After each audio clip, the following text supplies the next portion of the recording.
Because I know that the only way you could ever hope, even if it's a good idea, to make people equal, the only way you could achieve that is if you put a gun at their heads. To make people equal. You can't do that by giving speeches and imploring people, you know, hey, don't work so hard that you get ahead of the other guy. Don't invent anything that might vault you ahead of the competition. That's not going to go very far. If your task was to make people equal, you would have to do it by telling people at the point of a gun, don't excel, don't be better, don't be there first, don't be ahead of the next guy. Don't invent anything that'll put you ahead of the competition. Is that the kind of society that we want to live in? I don't think so. Free people are simply not equal. Get over it. And equal people cannot be free people. Equality before the law, yes, but equality in terms of outcomes in the marketplace, you're on a slippery slope to conflict, to violence, and to bloodshed. Now, if you're wondering, is he going to spend as much time on the other six as he did on the first? I can assure you I'm not. I stress this first one because I think it is so important. The other six principles I go through rather quickly. The second one is, what's yours you tend to take care of. What belongs to everybody or nobody will tend to fall into disrepair. What is yours you tend to take care of. What belongs to everybody, the people's property, commonly held, or to no one, tends to fall into disrepair. This simple but profound principle underscores the importance of private property. If you want to take the scarce resources of any society and trash them very quickly, all you have to do is find a way to take them from those to whom they belong and give them to those to whom they do not. Violate this core principle of private property, and in short order, you can take a thriving civilization and trash it thoroughly. This is one of the lessons of many of the Soviet Empire, a place where for decades the regime said, we will own it all, or most everything. We'll own it in the people's names, in the name of the people. Because private property encourages greed and what have you. Well, they didn't get rid of greed at all. They just put it in the hands of central planners and those who ran the society. And the result was that resources, instead of being carefully husbanded and grown and improved upon, they were used and abused. The moment you have a piece of property that you're told that's everybody's, you have very little incentive to take care of it, and every incentive to use and abuse it. And it's on that critical principle that the success of a civilization can hinge in a very mighty way.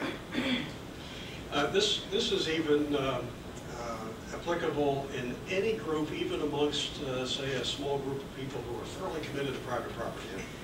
And I raise this because I'm thinking of a personal example.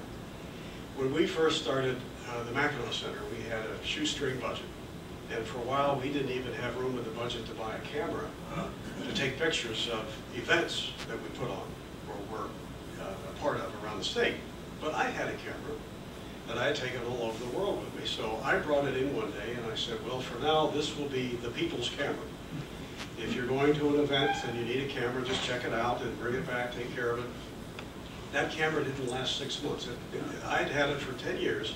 6 months in the hands of a group who thoroughly believes in private property, it just wasn't the same. It just wasn't the same. How often have you washed a rental car? If it's not yours, it's just not the same in terms of the care and thought that you put into it. The third principle, sound policy consists of looking at all people and the long run, not just a few people and the short run. The economist Henry Hazlitt, long associated with my organization, Foundation for Economic Education, used to really drive this home repeatedly. It was a theme of much of what he wrote. Sound policy consists of looking at all people and the long term. There are a lot of things that we can do in Washington, Tallahassee, wherever, that may seem in the short run to help this or that group, but could at the same time sow the seeds for disaster for the larger number of people in the longer term.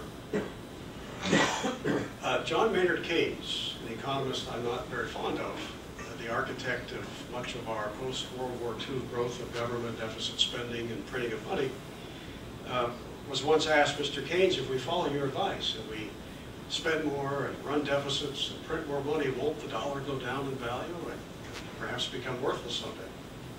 And his famous reply was, in the long run, we're all dead anyway. Which was his way of saying, well, hey, here we are in the 30s or the 40s, let's live it up, do what seems to be good for us, and if that causes problems in the 90s or beyond, we'll let those people worry about it. We'll be gone, let them figure it out. But as Hazlitt and others have advised us, today is the tomorrow that yesterday's bad policy planners told us that we could safely ignore. We're paying the price for that now. And we're doing more of the same kinds of sins and expecting our future generations to somehow figure out our mess. I like to use this example too. You see, this is very useful anytime you see somebody say, well, look at this government program. I can see the good that it's doing. Stimulus projects or whatever. Look at the ribbon cutting ceremony that the politicians have come to. Clearly, employment will be created. The example I like to refer to is of a thief who goes door to door around a neighborhood. And he gathers up all the loot that he can get his hands on. And then he runs to the local shopping mall and spends it.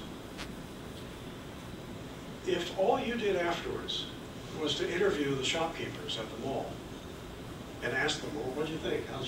Did this help your business or not?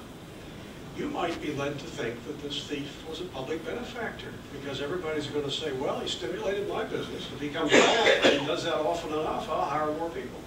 He seems to have helped business here in the mall. But would you be very thorough in your thinking? You'd be looking at a narrow few and the short run instead of thinking of things like all people and what the long run consequences of this kind of activity would be. And yet, every day you turn on the nightly news, this is what you see. You see reporters, journalists, and others who show up at the site of some particular activity, perhaps government-sponsored, and they're led to all kinds of conclusions about what a wonderful thing this is, as if it's costless, as if it's free, no consequences, as if the here and now is all that matters. Hazlitt told us to be thorough in our thinking, you've got to consider not just the short run and a few, but you've got to ask yourself, does this have effects on others that may not be readily visible? And what are the effects in the long run? Because you add up that price tag, it might lead you to a very different conclusion. A fourth principle, if you encourage something, you get more of it. If you discourage something, you get less of it. If you encourage something, you get more of it. If you discourage something, you get less of it. People are creatures of incentives and disincentives. And sometimes, oftentimes, in fact, we behave in ways that no policy planner, even the wisest with triple PhDs behind his name, could possibly have foreseen. It amazes me how often in Washington, in spite of the horrific tax burden it already imposes, that there's such a mentality of all we have to do is raise taxes more and people will just line up to be sheared and we'll get more revenue and you know, have good things, only good things come of it. I remember when the first George Bush caved in, a lot of you will remember this, and reneged on his no new taxes pledge, remember that? In 1980, or 1990 it was 1990, midway in his one term. And he signed into law a package of higher taxes. The Congress said, we really have a deficit problem, you've got to go for these higher taxes, so he did. And in that package of higher taxes were higher levies on things like boats and aircraft and jewelry. And I'll bet a lot of you recall how it impacted Florida.